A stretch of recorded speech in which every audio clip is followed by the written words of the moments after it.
is good? It's your boy Ty back here with another video, and in this video today, guys, we're going to be reacting to DBG's history of NBA 2K23 MyTEAM. Now, I do think this is the shortest documentary that DBG has posted of recent history. So, again, that is something to think about because, look, as far as the community is concerned, I feel like more people than not are gonna say that this year was one of the worst years of all time, and I kind of agree with that.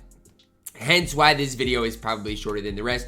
Still should be some really good topics in here. The whole 250 situation, the whole trophy case situation. Just a lot of good feedback and looking back on things. And again, DBG is about the smartest man there is in the MyTEAM community, or the most invested. So he's going to bring up some points I've probably forgotten about. Massive shout out to DBG. Make sure to go show him mad love and support. So NBA 2K23.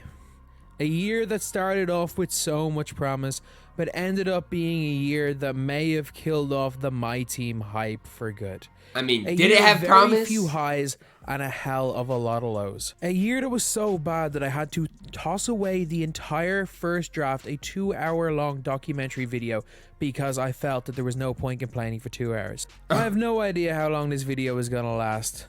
But go get there is no way DBG recorded a 2-hour video or to throw it away. That is nuts. Some popcorn. It's going to be at least an hour going over the worst MyTEAM in the history of 2K. Things started off very promising with the first day of the game. Like, I got this game a little bit early, a couple of days, and once the servers went on, we logged on. We got our pre-order bonus cards, which used to be good in MyTEAM. They just weren't this year, other than like Xavier and McDaniel. The pre-order cards kind of sucked. We then looked at the trophy case, where I had not got a clue what any of these things meant. And this was the big issue. Like, 2K would rather give us a clutch time thing and how to play the game than how to go about the trophy case. And this, again, was the bigger issue than anything else, as there was no breakdown with the trophy case at all. And I'm not gonna lie, it's been nearly a year. I still don't really know what any of these things mean. We got the token market, which was a really interesting thing. A great way of getting current players, and 5 dominations off rip. But the dominations were so not rewarding. It's really good. It's not good. It would have been good if there was something useful in the token market, but domination was pointless. Exact same rewards as 2K22, which is a little bit disappointing. And then we had these Season 1, Volume 1. So for the first 3 or 4 seasons, we got these like volume sets. They were actually kind of an interesting thing for pack filler. They did end up getting replaced by like the current series in the end, but they weren't bad pack filler if we're being honest. Nah. And yeah, it just was an interesting one. We had way more collector level cards. And on a positive note, 2K, other than the finish for collector level, getting something every 50 cards was good for 50. And honestly, some of the rewards were pretty decent. Like, if you, let's say, got to a decent amount, you got a lot of MT, you got a lot of tokens, you got stuff. But again, the ultimate reward, or they need some player cards that obviously makes it worth it. Players. Like, it's that simple. The exchange was absolutely worthless. As usual, 2K have put in a concept to sell copies in 2K21 and have just done nothing with it since. Limitless packs were absolutely incredible for their time. Pink diamonds on day 1 was crazy, and I got freaking Dominique in my pre-order pack. They were fine, but again, they were too overpowered. Like, where's these budget ballers? I mean, where is these Sapphire Emerald cards to day 1? That's what we need. And the trophy case, though, looking through these cards, they all looked insane. We didn't know anything about what cards were going to have good and bad release. We just knew Larry Bird effectively had like 95 plus in every stat that mattered. We didn't know at the time he was going to suck. And yeah, these limitless cards, especially Steph Curry, were incredible. But the start of the year, though, the focus of the majority of people was on tokens, because if you managed to accumulate like 200 or 300 tokens, you could get one of these really, really good day 1, week 1 squads.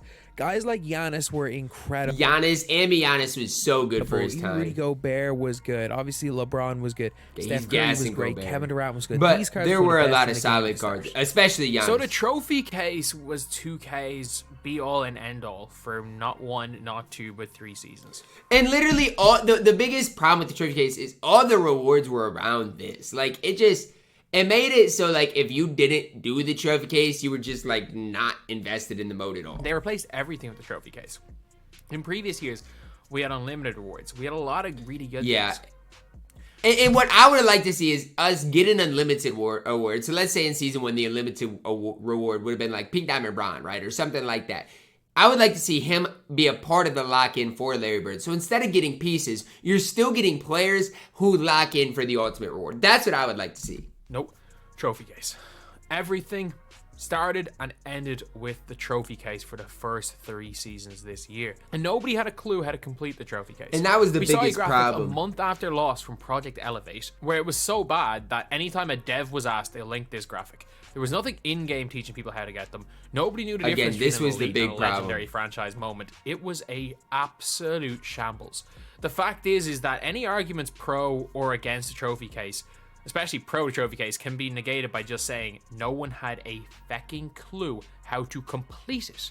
95% of players. But yes, this year's trophy case wasn't good. But I think the idea, if they incorporated it correctly, could be okay. Like with what I said, have rewards lock in for something greater, because the rewards most of the time aren't that good anyways. So if they're locking in for something greater, then maybe it's worth it. Booted up this game, didn't even know what an elite franchise moment was. But I agree. Game mode, the entire progression of game mode was based around a system that nobody knew how to complete. Takeover cards were a really good idea.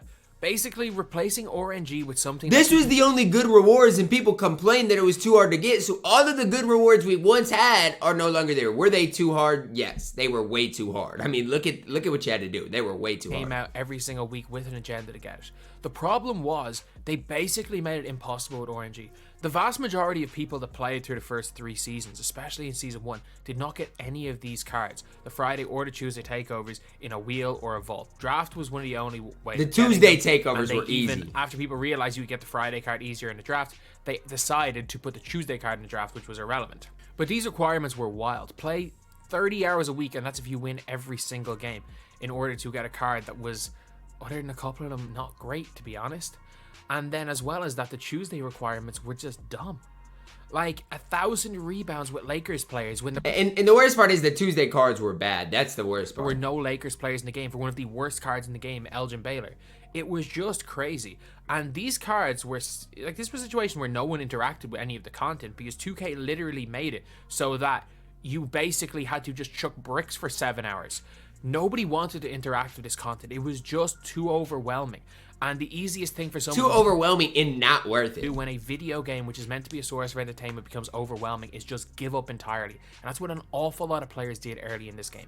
And with pretty much unattainable trophy case and takeover cards being the main focus of my team, pack cards were just so underwhelming.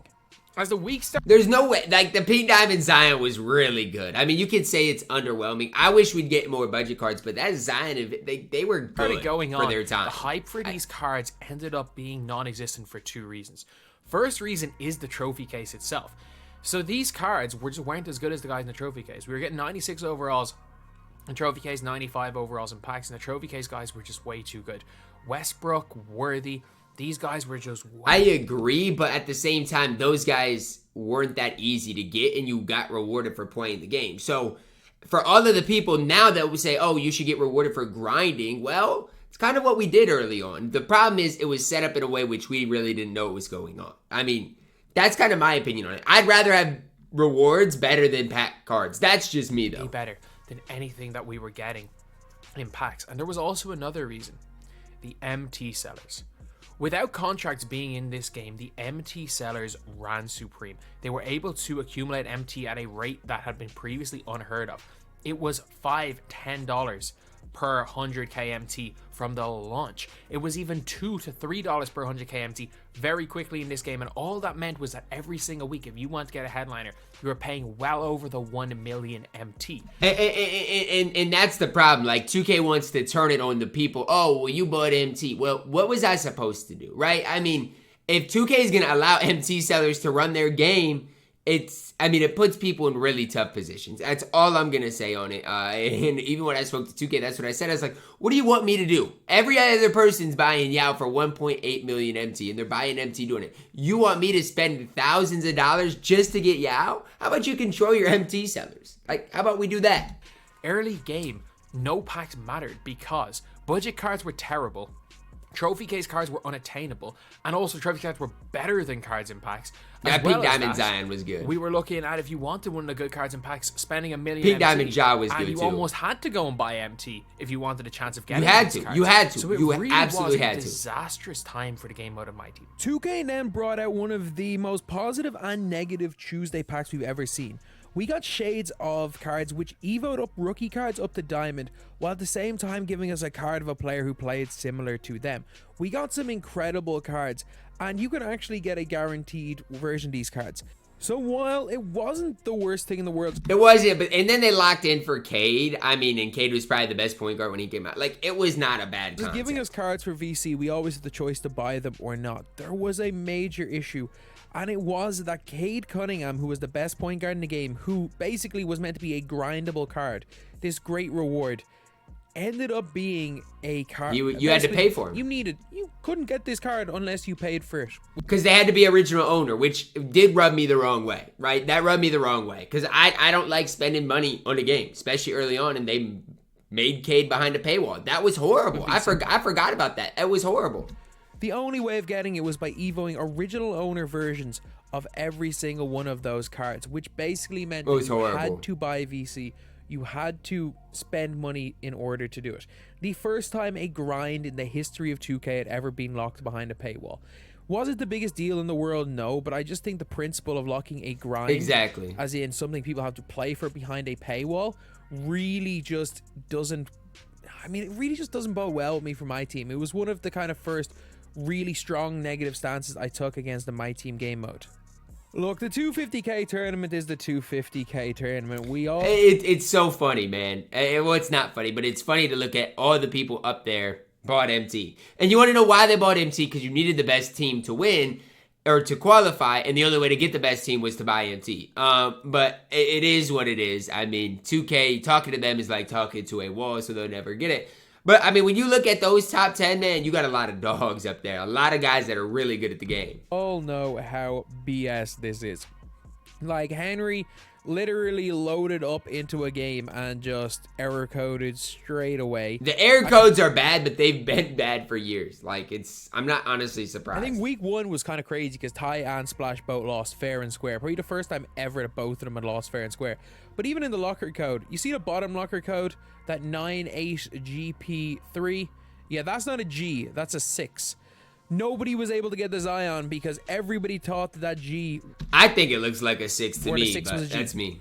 But then towards the end of the season, guys like Jimmy Butler were available. Jimmy, Gilbert Arenas, Anthony Davis. Anthony Davis didn't choose was Patrick so Ewing, you good. got something. So trophy cases AD ran the one game. being available for the first 5 weeks, and then suddenly you could get your last 4 in the last week. It was really, really strange, but look, at least we still got them. And as far as takeover cards go, we probably got one of our best like time versus ability cards. A card that you could get in 90 minutes in Andrew Wiggins, the easiest of the Tuesday takeover cards to get, probably the first easy one, and he was incredible. And right before the end of season 1, they patched what was actually one of my favorite things, the Jalen Brown collection glitch. So the collection glitch has been kind of a thing for 2Ks for a while. Jalen Brown glitch basically meant that once you locked in a set, if you got a duplicate of the card, you could just spam it enough times, and you were able to sell the sets after locking in. It allowed you to lock in a Jalen Brown for so cheap. It allowed you to lock in Kevin Love for really cheap and lock in for... I never really thought they were worth the lock-ins, but yeah, it was cheap. Chris Mullin for very cheap. I did all 3 of those. It was really cheap, really good card, and if you were there for the time it is glitch, you essentially, if you were decent at sniping, got cards for cheap, got these guys for free. So we had hope initially for season 2 that something was going to change. Look at how bad this drop is. But actually, 2K decided to completely change it up. Instead of giving us in-game rewards as well as the trophy case, they just did the same thing with the game rewards. And on the way up to level 40, we no longer got free cards.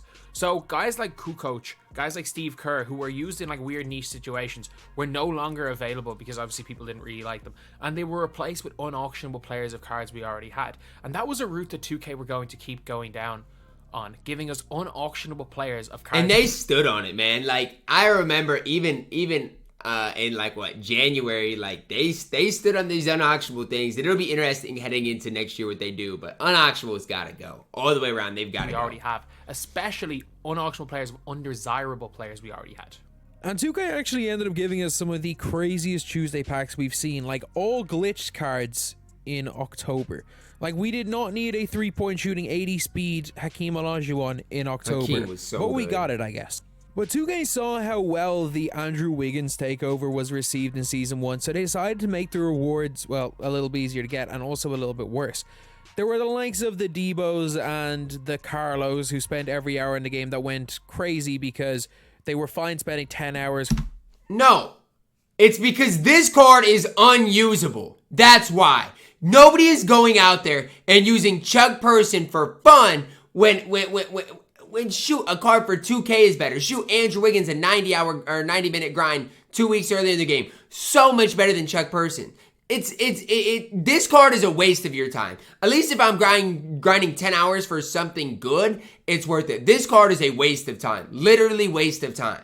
So yes, I am going to go crazy. What is the point of me grinding this? For a great card, but the majority of people who just didn't interact with takeovers at all, it was definitely better to get. Nobody is reacting when they see Chuck Person. I'm sorry. Outside of DFS, though, nobody is reacting to this. A slightly worse card. Well, not even slightly worse, quite a bit worse card. It's horrible. But it actually to be achievable.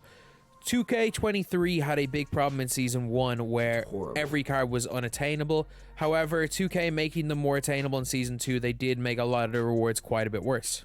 So 2K with Moments cards decided not to Moments of the week was horrible. Moments card for the first 2 Moments weeks of NBA the season. week was horrible. Coming into Season 2, they literally put it in the dev blog, talked about the fact that they were going to like give us Moments of the week, and everyone thought, oh cool, we're gonna get Moments of the week. It turned out that that wasn't even cards. That was just for a Hoff badge. Sometimes Moments for of a the week was centerpiece, which horrible. actually was relevant. But no, it was for freaking Hoff badges. We didn't get a Moments cards for 2 weeks, and then we ended up getting a Jalen Brunson. By the middle of November, halfway through by the middle of November, 1 month into the NBA season, we had more celebrity cards than Moments cards. And Think about that. That is horrible. That we're playing an NBA game, not NBA Street, which would be more. ending the year, we pretty much had as many celebrity cards as Moments cards. Now, this pack drop completely changed the game. The fact that you could actually go This out there drop and was buy so Kareem good. Abdul-Jabbar was massive. It was absolutely massive.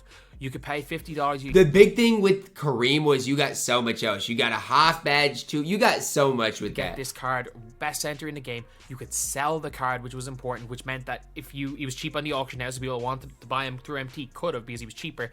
You could get the Hall of Fame catch and shoot badge that made him a knockdown shooter. He was so and as good. well as that, Tim Thomas. Tim Thomas was in these packs. The best card in the game by far. However, like DeMar DeRozan was so well good. over a million MT just because Tim Thomas was there. What a freaking card.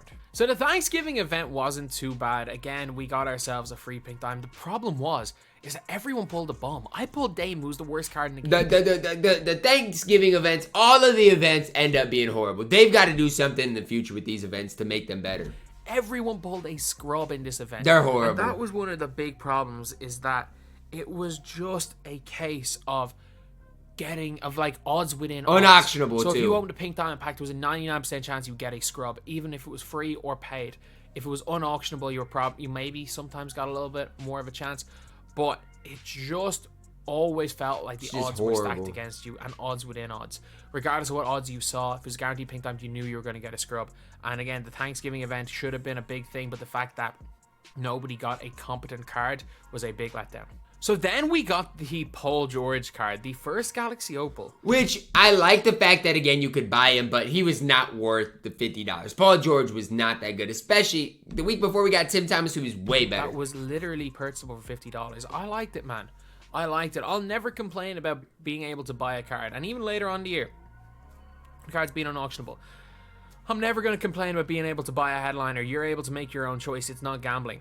If you don't think it's worth $50, then don't spend it. However, you could buy him and then sell him for empty. I like this setup, especially for the future. Like, this is a way that you can sort of buy MT, right? You buy Paul George, you sell him, boom, you get your MT. Like, This is, if 2K wants to do, like, make their own MT currency type of thing, this is the way to do it. Because you could buy him, sell him for $50 and make some MT. It's kind of, you know, the way to do it quickly. But, again, probably not worth it because I was going for 200,000 MT, probably not worth it. If you do think it's worth it, spend it. No gambling involved. And I thought 2K doing it twice in 3 weeks, we're going to set a precedent. They're going to do it a lot.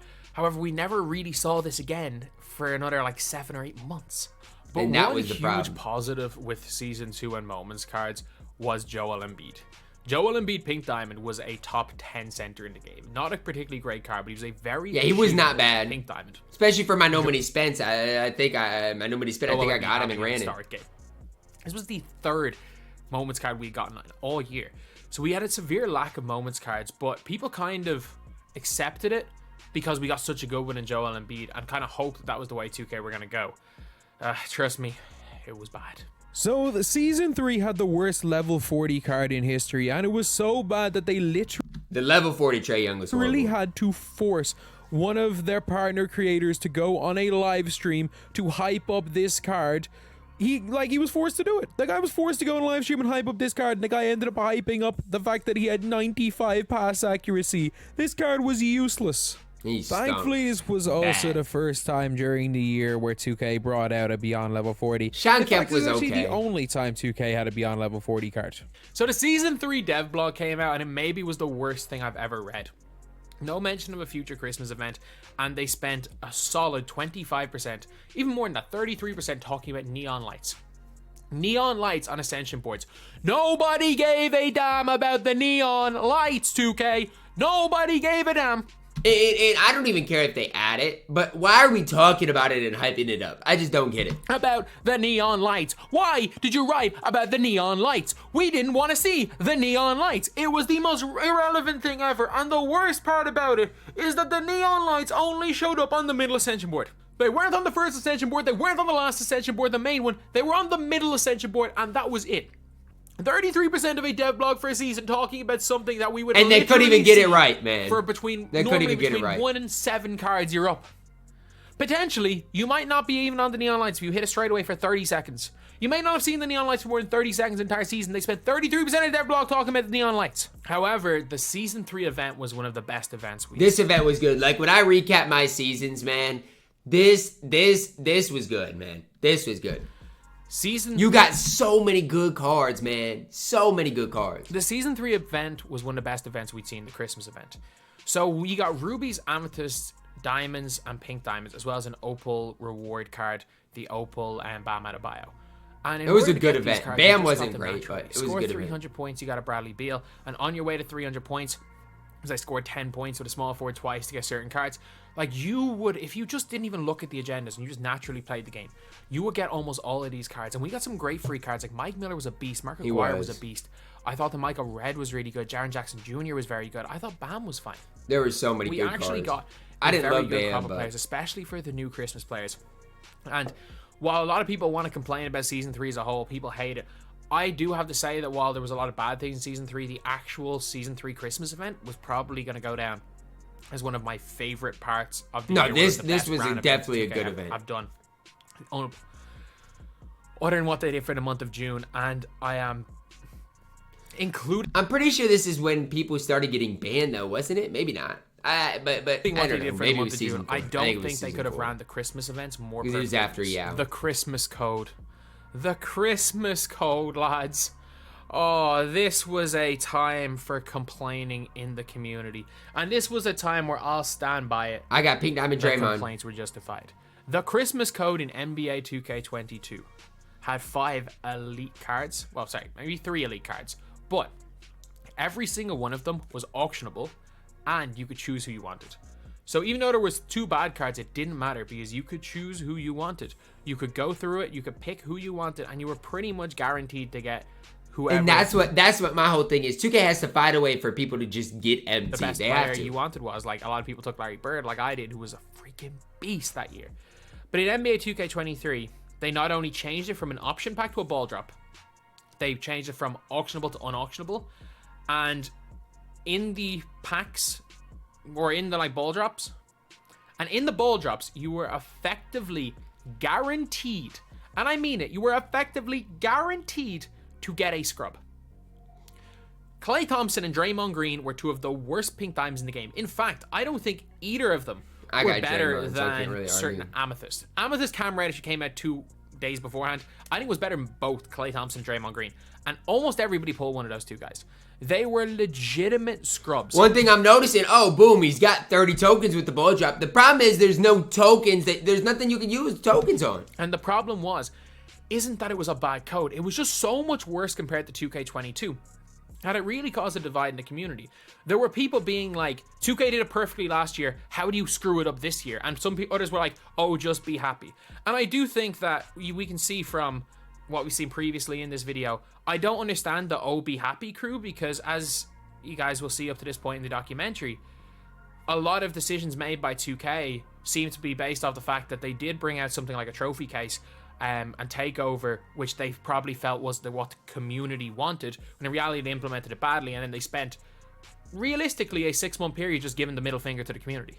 So look, it's one of those situations where I understood both sides of the argument. I was heavily on it's a lot, like, because they've done it so well in 2K22, I was heavily on the side of it's a lot easier to make this right than screw it up, and you went out of your way to screw it up when you could have just done what you did last year to make it right. Like, it was when something is... I just think 2K is so money hungry that these unauctionables they just love. My whole thing is, if you want to do unauctionables, at least give us 5 good players. That's my whole thing with it. Easier to be a 10 out of 10 than be a 5 out of 10. And you make it a 5 out of 10.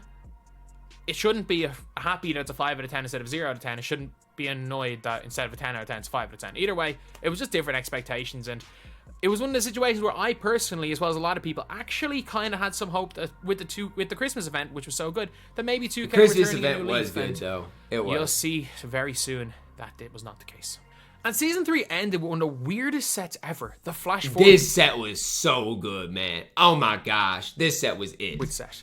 It was just all of the plumbers, the 60s guys, but they all had like gassed up animations, gassed up jump shots. These cards were so good. And funnily enough, they like all had Chris Paul dribble style.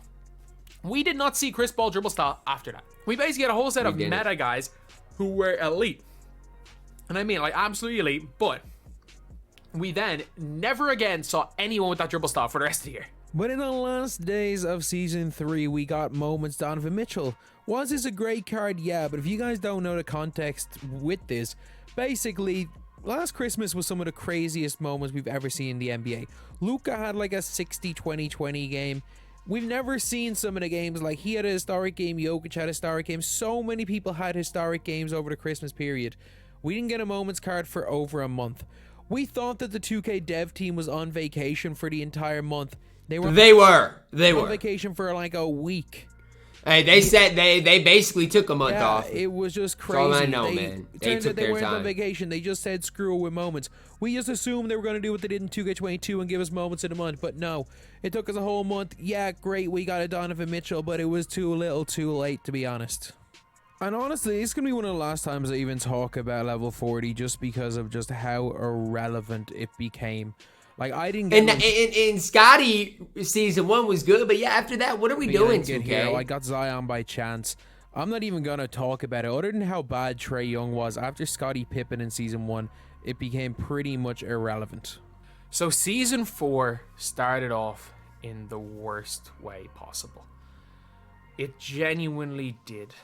We looked through all the rewards, and there were no new mode rewards. There was a new level 40 card. The trophy case was done, it was over, but everything was replaced by an unauctionable version of a card we already have. I remember for Triple Threat Online, it was an unauctionable Hakeem Olajuwon, and I in fact got an unauctionable Hakeem Olajuwon prior to that. So it made absolutely no difference, so I just didn't play the mode. Yeah, there was a great one in DeMar DeRozan, which allowed you to get Tim Thomas, but that was about it. Season 4 started off badly, but... Like, DeRozan was good, especially because you could sell your old one. But I mean, looking back on this, I wasn't like that down on it. The unauctionables really are the problem for me, because if you look at our mode rewards, you can even look in the future. Like, this year we didn't get a good mode reward hardly at all. And I'm not talking about RNG. Like, who is our best mode reward we saw? Honestly, who is it? Artist Gilmore? Like, who is our best mode reward? I don't know. And so that's why for me, it's just like, okay, it was something new. We got at least DeRozan, who was useful.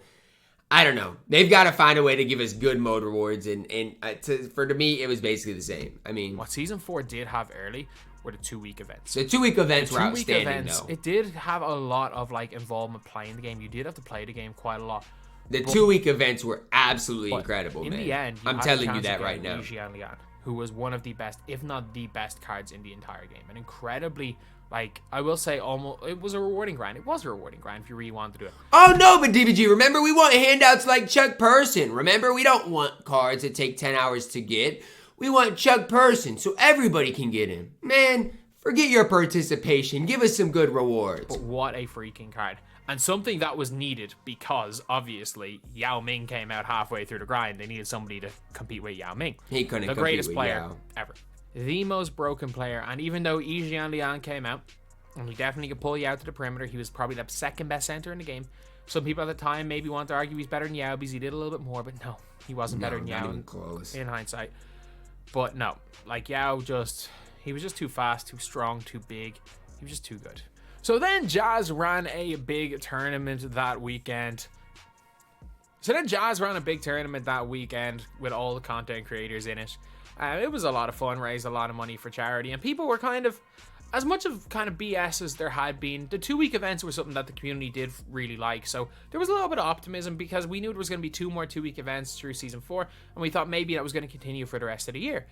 And then the next day, the tweet. If you've bought MT, you're going to be banned. And everyone basically got banned. But, and I'll say this right now, 2K needed to do something. We deserved those initial bans. I mean, this is one I'm going to be, you guys can call me whatever you want. You can look and say the community is at fault for this. But when Yao Ming is 2 million MT, how is the community at fault? To me, 2K's at fault for letting the MyTEAM MT sellers get by with it. I mean, they've got to go at the source, not at the people who are just doing what they got to do. Like, I don't know. To me, they just did not handle the situation right. So I don't agree with this. I don't. Yes, they needed to do something. This was not the answer. I think most people kind of agreed with that. That like, okay, yeah, cool. Like, look, we'll take it. We're either not gonna buy MT again, or they're gonna eventually just buy MT until it's permaban. You're not gonna change the minds of some people, but I do feel the 10 days did change the mind of a lot of people. Like, I never bought MT again. So then, I mean, yes, but. Again, a warning would have been nice or something. I don't know. Announced Galactic Conqueror Spotlight Sims. The literal next day when everybody's banned. Interesting, like pretty good. But it really was a week where they went out of their way to just punish people that they just didn't really want playing the game. And we know that from Stellar Packs. So what 2K basically did with Stellar Packs was they replaced like a jersey or a contract, or not contracts, it's 2K23. They replaced a jersey or arena with a new player. And those unauctionable extra players had these pack odds were crazy good. Way increased chance of getting a Galaxy Opal, a Pink Diamond, a high tier. So most people were spending their $50 and getting every single card in the pack. Because the Opals were all really good, Scotty, Chet Holmgren, and Ben Simmons, and there was a really high chance of getting these high tier cards. So a lot of people with not a lot of money were getting every card in the pack. So a lot of people thought, you know what, this is what 2K are going to do to counter the MT selling. And counter the MT buying. No, it's not. But no, it turned out that this was actually, maybe it was meant to do that initially, but it turned out in hindsight, this was just a punishment. This was a punishment for 2K. They basically wanted to punish the guys that were banned. And then as soon as the ban waves were over and people were back playing, it was all gone. We never saw this again. It was all gone. They literally put in a great concept. Instead of like trying to improve the game, it from the outside looking in, it looks like they put in a great concept to spite certain people, which for a AAA billion-dollar gaming development company, I hope it wasn't the reason, but from the outside looking in, that's what it looks like, is absolutely pathetic. And I remember I was in Minnesota watching some Timberwolves games when the Stellar Packs came out, and I was just stunned. Right after getting banned, I was literally just stunned. But I'm pretty sure that was all before I got banned from 250. So, like, I was still okay. And then the following day, I got permanently banned on PlayStation. Up to this point, I didn't play on PlayStation. I played on Xbox. I got permanently banned on an account that didn't even have a MyTEAM. I didn't get banned for purchasing MT. I don't know what the hell I got banned for. I still to this day don't know what the hell I got banned for. But basically what happened was I woke up on Saturday, all my accounts were banned, which was a bit of a weird one. Obviously Xbox justifiably because I purchased MT, but all my accounts got banned on my IP. Just so weird. And then I contacted 2K support. They unbanned one of my accounts. They told me they were permanent. They said, do you want to appeal? I said yes. They unbanned one of my accounts and then kept one of them banned. And then 10 minutes later, I get an email to say both of them were unbanned. And then about 2 hours later, I get banned again when I log on. Because I was unbanned, and I got banned again. So and then I emailed weird. them, and they said, both of these accounts are unbanned. And I'm like, cool. Then I woke up the next morning, and I was banned again. And then one of my accounts got unbanned. And then like 6 hours later, both of the accounts ended up being unbanned. Despite 2K support saying one of them was banned. I don't know. And the worst part about it is the 2K support ban, like, the people who work, like, the 2K support is just horrible. Like, they have no business even with this. Like, they'll tell you it's not up for an appeal. And then I'll hit people within the 2K space, and they'll be like, just trust me, Ty, hit me up, I got you. But why am I treated like that? But then the average person who didn't actually buy MT that got banned is treated differently. I don't know. They've got to figure this out moving forward. That's all I'm going to say on it. I just don't know what happened. Basically, I got unbanned and banned between two accounts like 6 times over the course of a weekend.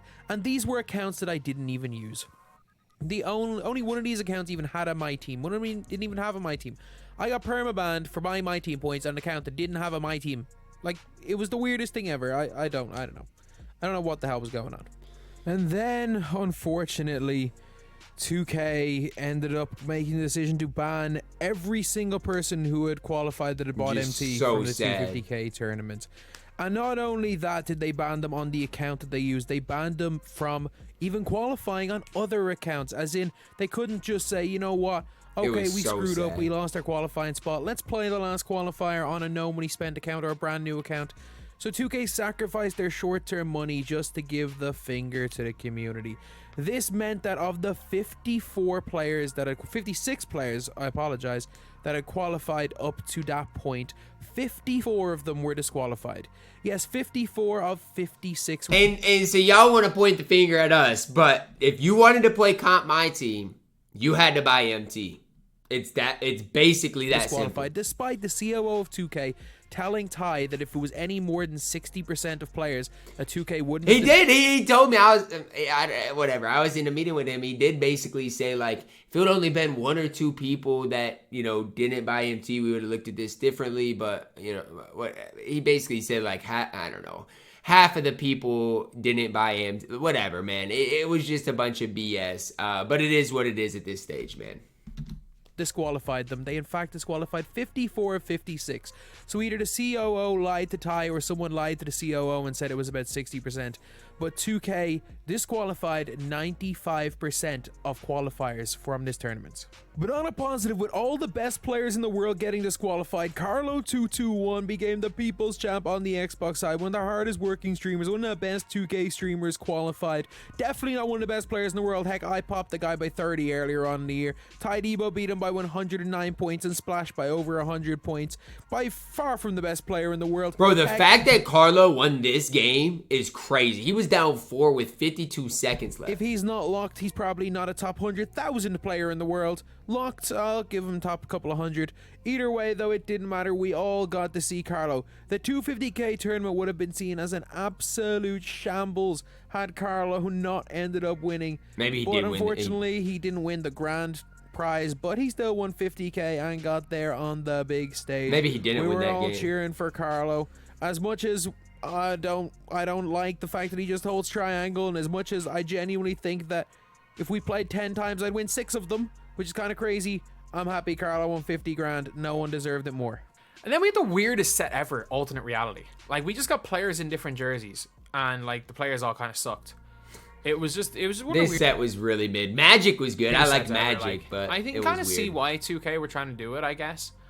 Like, I'm not going to complain. I actually think that, like, it was a kind of a bit outside the box idea. I just thought it was dumb at the time, and I still think it's dumb now, but...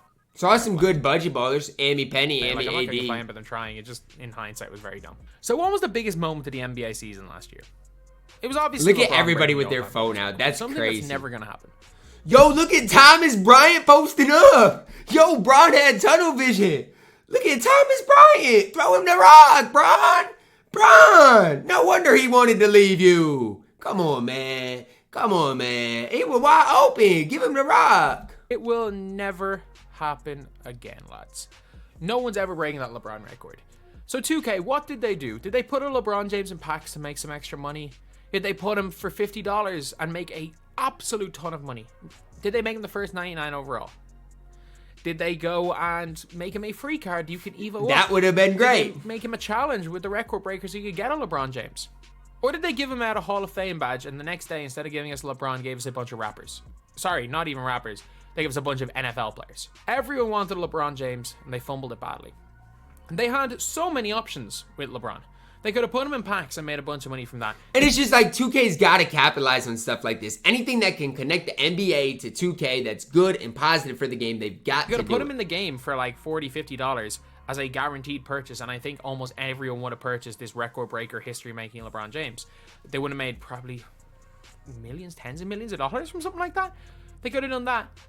Or even if they wanted like to get people on their side and happy about the game, they could have put LeBron James out as free and you could have evoed him up to like a pink time. We would have been happy.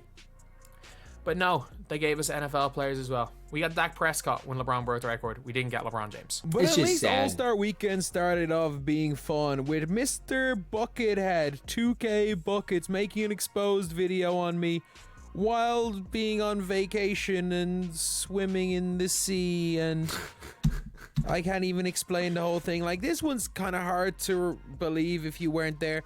Basically, he brought out some firearms in another video and started threatening me, but like, it was just wild. Like, the Bucket Man saga was just absolutely wild. We then looked It was in a really Oh, pack interesting. for the All-Star Saturday night completion. Apparently, it was called the All-Star Saturday night winners. And yeah, we ended up getting some cards that literally weren't winners. So 2K decided not to give Jason Tatum an All-Star MVP card. First time in years we hadn't seen All-Star Weekend just wasn't what it has been in the an All-Star past. MVP Like, card. Because what I assumed was, oh, they have plans to give him a Dark Matter later in the year. They don't want to give him a Dark just Matter. wasn't. We literally did not get a Dark Matter Jason Tatum.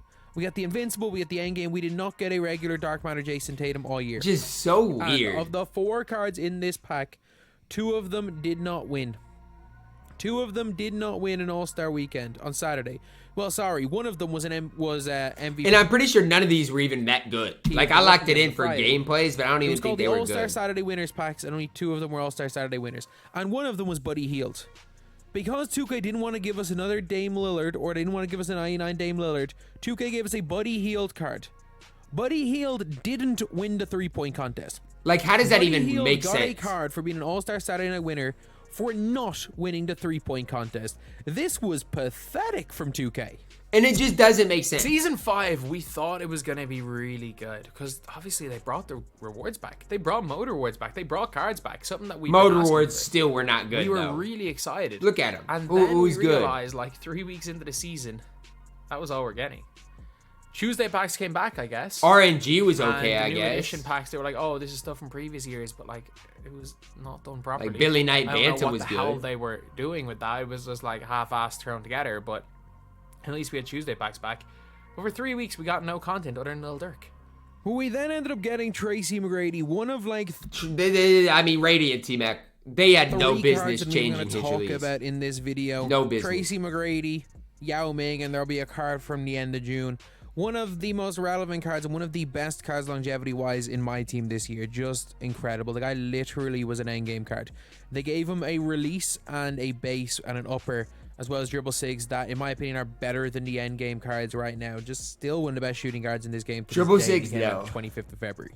And honestly, for the first 3 weeks of the season, the only thing of note that I can remember is when 2K unfollowed, like, almost all of us. And they unfollowed their next makes as well. Like, the only people 2K still followed at that stage on the 2K MyTEAM page, they followed 2K Fitness because they, well, forgot to unfollow them.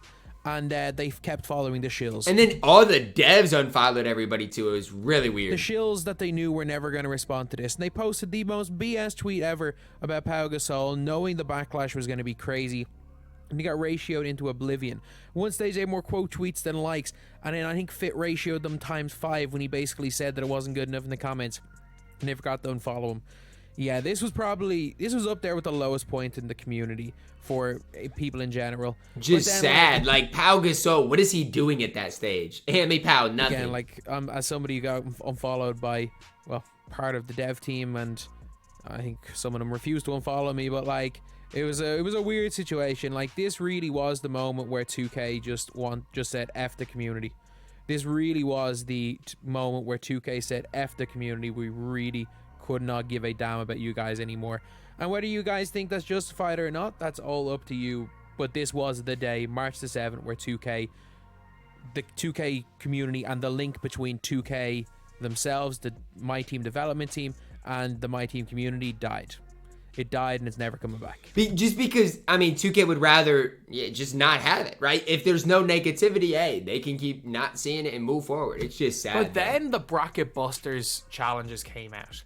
So every day for 3 weeks, you got to choose between two. You complete a challenge. And I didn't mind this, but the ultimate reward should have been better. You have to choose between two. First week were diamond, second week was pink diamond, third week were opals. And you got to choose between Or two. like, not the ultimate, but Pistol Pete should have been better. Like, he wasn't necessarily the lock-in for this, but he should have been better. It was an incredibly good event. And in the middle of that, we basically got spotlights. We got a new domination. We got a free card for every single one we completed. A really good event. The Bracket Busters saved Season 5. What was a terrible, terrible season was saved by... And this is what I'm saying. Like, there's so much negativity in Season 4 and Season 5, but we did get some free content. So it's just hard, or it makes it really difficult. One of the better events. Not quite as good as the Christmas event, but was definitely up there. So coming into Season 6, it was a very interesting one because we'd seen in the graphic for the level 40s where it had been... I thought there was going to be a WNBA player. Where it was a picture of Candace Parker. So everyone thought we were going to be able to use WNBA players in the game. And some people were excited, some people were upset. I'm excited because it's just extra new players. Like, how different is it using it's something new. A WNBA player than using a 99 speed tackle fall with the fastest jump shot in the game? Or 176. I think you're more likely to see Brittany Griner dunking on somebody than you are to see Taco Fall sprinting down the court like he's Usain Bolt. But look, each to their own. But in the end, it was a WNBA coach, and they brought back the Heroes concept. The Heroes concept... Season 6, the most pay-to-win season in MyTEAM history, in my opinion. So well in 2K22 and 21, and 2K fucked it. They fucked it. There's no other way to describe it. I've swore twice in a video because the Heroes concept was one of the best concepts in those 2 years, and it was one of the worst concepts this year. And yeah, we got some great cards in packs like the Manute Bowl and other cards, but I just don't care. When 2K gave us literally nothing to do for an entire season, I couldn't give a damn what cards they put in packs. I really don't. When I'm looking back on this video, I don't want to spend this entire section of the video ranting about cards.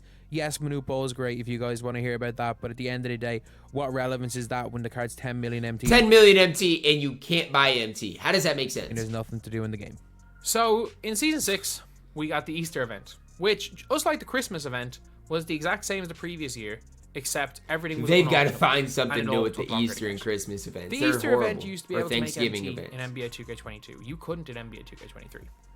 You literally couldn't. There was no point playing it. You would get a useless Galaxy Opal. We got a code for a useless Dennis Rodman. It was horrible. We got nothing of worth in what was one of the best events in 2K22. It was just terrible in 23. I'm not joking. Like, what, did we get a little Yachty? We got a little Yachty, I guess. We got nothing. While the playoff concept was really cool. Like, no, the playoff concept was horrible. I don't care. It was horrible. Maybe the concept was cool. I don't know, but it was not fun. Cool. I really liked the playoff concept. You had to buy those cards, and they were extremely rare. Yeah, if you could grind for them and then do the Evo, it would have been better, but it was horrible. You couldn't, like... Well, there was no way to grind individual cards. And then when the pack drops would come, you'd pull playoff cards instead of... Better than a couple of... I did not like it, man. Walker That's and just me, though. Moody. Just because 2K forgot to put them in the original rosters, we had to get them as a locker code. Other than those guys, it was just pointless, man. It was just a season where nothing happened. I'd given up. And then the Season 7 dev blog said nothing. We had no hope. We had absolutely none. And even though when we were looking through the rewards, there were some good guys in Season 7, the Enfuego packs kind of sucked. So we just had absolutely no hope. And for like the first couple of days in the season, it just didn't seem like it was... Season 7 was going to be rough. But then, on the Monday, and 2K gave us a locker code for a Carmelo Anthony pink diamond or diamond. And these cards were terrible. But they did something cool. They evoed the Carmelo Anthony to a dark matter. Why couldn't we do this with Braun? Right? Why couldn't we do this with Pau Gasol to an opal? It's these little things, right? He didn't have the great let it stats. happen. He was still elite. Melo was good because of his jump shot. Absolutely elite. And what a card. And right after that, we find out that we're getting 5 dark matters the next day. And if we complete some In the rush concept, I don't think it was executed perfectly, but it was something. challenges, we can get a free Dark matter. guaranteed dark matter pack, albeit unauctionable. So that was really cool. And then the first Friday of that season, we saw Invincibles getting added into packs at a guaranteed. much higher rate than they previously had. And all of a sudden, there was a guaranteed Shaq. We could buy Shaq. He was that good. 2K gave him one of the best release in the game. Shaq Made him was huge. so Made him good. a freaking god. And we could buy him. It was so good, man. We were so happy. We were so hyped about this. We didn't have to open packs. We didn't have to constantly rely on RNG. And But the bigger thing is here, you got free Melo. You got some good things that led up to Shaq. It's not just Shaq. They strung some good things together. You go and get That's what 2K needs to continue to Shaq. do. And even better than that, on that same day, we got not 1, not 2, but 3 free Yes, dark again, matters. We got string 3 things pioneers together. in the game. The first 3 people of color to be in the NBA. And I'm not gonna lie, these 3 cards were good. Not Clifton, Chuck Cooper, Good and Earl for Lloyd. the history, 3 guys learning that history I didn't too, even know I mean- about the history. They were pioneers of the game. These guys were 3 of the most important players in the history of basketball. And we hadn't seen them in 2K up until this point. And so many people not only got to use these cards, but also got to learn about the history of basketball and learn about these guys. And it was one of the best weeks of 2K. And that's what I'm saying. They strung things together. Obviously, I'd say the pioneers of the game was probably the best because, again, all 3 of the guys were elite. They were free. And, again, you learn about it. But, again, they strung some things together. Seen up to that point. And then 2K followed that up by the next week, continuing to give us the free Dark Matter Rush pack. And then announcing the June event. Every day in June was going to be a Outstanding. free Dark Matter. Outstanding. And some of them were great, some of them were terrible. And that was fine. Some of them were great and terrible. That's what's going to happen. But the big thing was that every day we got a new one, including weekends. So if a card was terrible, it just meant the next day the card might be good. And while some of these were bad, we got great cards like Bob Nedelicki. We got Jet Terry, who was elite. I love David Thompson. Drew Holiday's a sleeper. Drew's good, Gary man. Cummings, who was good, and Jack Sigma was Sigma really was And then chipping we in. saw the first endgame, which was Kevin Durant. Everyone was kind of like, a little bit iffy with that one, you know. Like, I don't quite think that City Bay Upper is the greatest, but still, it was a pretty good card. Like, he was really good at everything else, even if people didn't like his shot. A week later, though, was Victor. Victor Wembanyama. The next packs were great, by the way. A lot of really good cards. It didn't matter because of Invincible Wemby Victor. literally You could spend ran the game. $50 for Invincible Victor, and he's the best player in the game. And I still think he's the best player in the game. By far the best player in this game. I'll take endgame And then we Wemby, continued but, you know. going all the way up until the end Season 8 with these free cards, with Doug Christie being elite. Christie was And then absolutely 2K announced what the reward was. You could either get one of the 2 endgames already in the game, in Kevin Durant and Paolo Banchero, or you could get Bill Russell. And everyone lost their SH1T because Bill Russell was a power forward center, and Banchero sucked, and a lot of people already bought KD. I mean, I don't mind this. Ideally, Either way, I liked it. A lot of people complained. I really liked it, though. would you rather your reward be just Bill Russell or have a choice? I didn't mind And it. then Season 8. So Season 8 started off kind of interesting. I with like Steph the endgame Curry. This Steph. was like the most love it or hate it card because, well, people either love this card and cult with them if you're a park player, or if you're a new player, starting off with your level 1, using your favorite player in Steph Curry, you would shoot 0 for 100 from wide open threes with this guy. DBG's Well, that's gassing literally it. the only Well, interesting if thing you're that new, happened in maybe, Season but- 8. So let me explain to you what Season 8 was. We basically had every endgame card with the exact same SIGs, copy paste. Saw some Not good even like Invincibles. some of them last year had a few different SIGs. This year, every single one of my copy paste SIGs. They've got to fix that in the future, by the way. Invincibles all have better. Every player got a release upgrade. Every single player had some sort of an updated release. Invincibles, regular card, Season 8. And we got nothing. Like, we got like Mirasan and Manu Bowl and stuff came out, and I just don't care. Like, I could have ended this on something greater. Like, we're in Season 9 right now, and it's somehow worse than last year's Season 9. Like, oh, I'm exhausted. I'm exhausted after this long year. So a very frustrating end to a very frustrating year. I mean, let's be honest. What were the positives from this year? Not much. Not much. What is a positive from this year? I don't know. Season 7 was solid, but Season 7 was up okay. until that point, there'd been so many bad things that I think it is fully understandable to be almost at the stage where you're that pissed off of the game that your attitude towards a great season is, well, we should have had it earlier. A lot of things went wrong with this game, and I do think that there is a big factor, are the fact that the 2K content team, I fully believe from the outside looking in, that they have made decisions out of spite for their hardcore player base. That they have made genuine decisions, and they've done things in the game that have no benefit or negative thing monetarily, but they have done it out of spite for their hardcore players. The 2K community is dead. The MyTEAM community is dead from this year, and NBA 2K23 has caused it. Does it ever come back? I don't know, but this game will go down in infamy as the worst MyTEAM of all time, and I don't think there's even a debate of any other one. I don't think you can debate it either, really. I really don't. Those of you guys that are still here at the very end, this is just kind of a thing I'm going to put in after the documentary. I had to remake this entire thing because I wasn't necessarily happy with the original way that this video went. It was just 2 hours of complaining, and I just couldn't talk about the fact that we didn't get anything to do when 2K just released pack content. And it was a depressing year. It was a depressing year. It was a year that I decided that I can't do this full time anymore. For my own sanity, I can't do this full time anymore. It was a year I never expected to have. It's a year I hope I don't ever have again in this game. And long term, I think it is going to be how bad 2K23 MyTEAM was is going to be a benefit to me personally. I know obviously for most people, like, this is just a video game. For me, it was my job.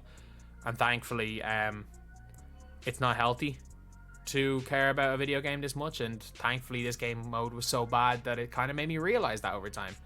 Am I looking forward to 2K24? Honestly, no. I'm going to still make videos. I don't see this game mode really having too much of a future, and this could be the last documentary type video that I make. I normally look back on these with nostalgia goggles in a positive way.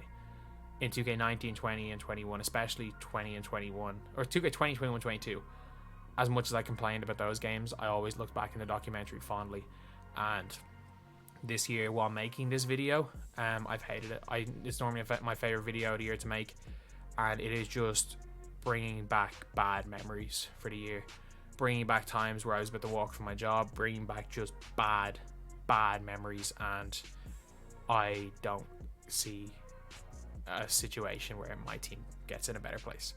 Maybe my YouTube channel will be better. I'm still going to be making videos, but MyTEAM as a game mode, I don't see any situation where it goes into a better place. I hope I'm wrong.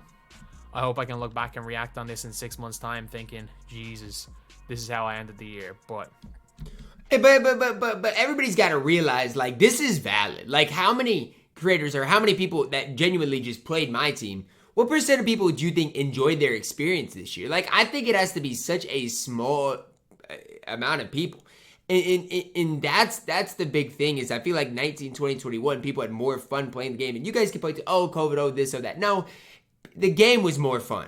The 2K's got to find a way to, number one, care about the community. Number two, find a way to make the game more fun. And I think there was some good additions like co-op, like some other things, but just has to be more going on in the future.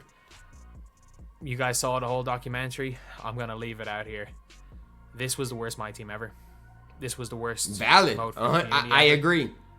This was a mode where it really felt like from the outside looking in that the dev team who were in charge of all content in this game mode made decisions to give the finger to the community. I agree. And it was just a horrible year from start to finish. That's it, man. I agree with basically everything DBG said. It's sad watching the documentary and it being like negative when normally like it's looking back and being excited about the year. But even from my point of view, like I wouldn't even say I hated the game as much as anybody else. It was just sad, you know, the way the community was treated, not cared about, that type of stuff.